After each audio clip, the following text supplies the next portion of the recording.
வணக்கம் நண்பர்களே, அனைவருக்குமே பாத்தீங்கன்னா வணக்கம்பா. தமிழகத்துல இடைத்தேர்தல் பிரம்மாண்ட கருத்து கணிப்பு.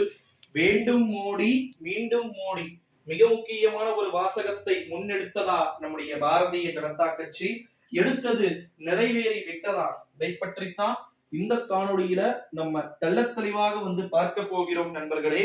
காணொளியை தெள்ளத் தெளிவாக பார்ப்பதற்கு முன்பு நம்முடைய சேனலுக்கு இந்த ஒரு சூழ்நிலையிலே குறிப்பா பாத்தீங்கன்னா விளவங்கோடு தொகுதியில மிக பிரம்மாண்டமான கருத்து கணிப்பு முடிவுகள் வெளியாகி இருக்கிறது. மீண்டும் அங்கே காங்கிரஸ் வெற்றியை பெற்றுவிடும் அப்படின்னு சொல்லிட்டு. ஏங்கா இது எங்கன்னா ஒழுங்கா இருந்திருக்கலாமேக்கா, மரியாதை இல்லை, எதுவும் இல்லை, அது நொட்ட இது சொட்டன்னு சொல்லிட்டு இருக்கக்கூடிய மக்களை உங்களுடைய வீட்டுக்கார் பாத்தீங்கன்னா இறந்திருக்கிறாரு. ஸோ அவருக்கு இது துரோகம் செய்த மாதிரி ஆயிடுச்சு.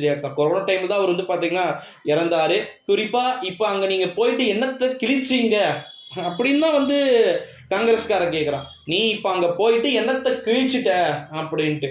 எங்க சொல்றாங்களே மகளிர்களுக்கு பாதுகாப்பு இல்லை, கிட்டத்தட்ட பாத்தீங்கன்னா பாரதிய ஜனதா கட்சி அப்படின்னு அந்த கட்சியுடைய பெயர் இல்லாம பாலியல் ஜல்சா கட்சி அப்படின்னு பாத்தீங்கன்னா பெயர் சொல்லக்கூடிய கட்சியோடு கூட்டணியை வைத்துக்கொண்டு நீங்கள் எல்லாம் பாத்தீங்கன்னா காங்கிரஸை ஒப்பிட்டு பார்க்க முடியாது அப்படின்னு சொல்ல, ஒரு புறம் சவுத்துல காங்கிரஸ் ரொம்ப ஸ்ட்ராங், ஓகேங்களா, கன்னியாகுமரி இந்த மாதிரி பாத்தீங்கன்னா மெனி பிளேசஸ்ல பாத்தீங்கன்னா காங்கிரஸ் கொஞ்சம் ரொம்ப ஆக்டிவேட்டா இருக்கக்கூடிய நபர்கள், ஓகேங்களா. இந்த ஒரு சூழ்நிலையில தான் அப்படி ஆக்டிவேட்டா இருந்ததன் காரணமோ என்னவோ தெரியவில்லை, தமிழகத்துல இடைத்தேர்தல் அப்படின்ற ஒன்று பிரம்மாண்டமான கருத்து கணிப்பு முடிவுகள் அப்படின்றது வெளியாகி கொண்டிருக்கிறதையும் நம்மால பார்க்க முடிகிறது நண்பர்களே.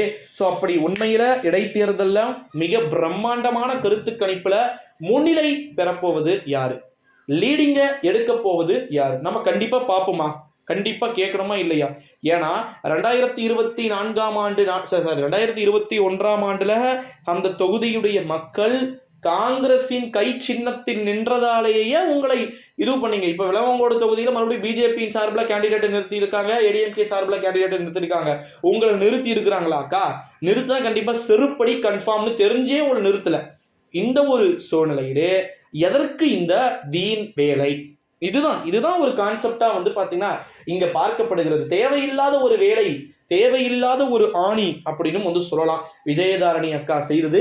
உண்மையில அக்கா விஜயதாரணி அக்கா ரொம்ப நல்லவங்க. நீங்க இங்க இருக்கிற வரைக்கும் நல்லா தான் இருந்தீங்க, தொடர்ந்து நல்லா தான் நீங்க இருக்கணும்னு நினைக்கிற கட்சி. அதனால தயவு செஞ்சு வந்துருங்க. தேவையில்லாத வேலைகள் என்பது வேண்டாம் அக்கா, ஓகேங்களா. ஸோ வெயிட் பண்ணி பார்க்கலாம்.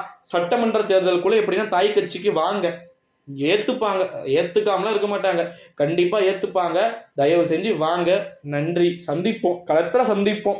எதுவா இருந்தாலும் களத்துல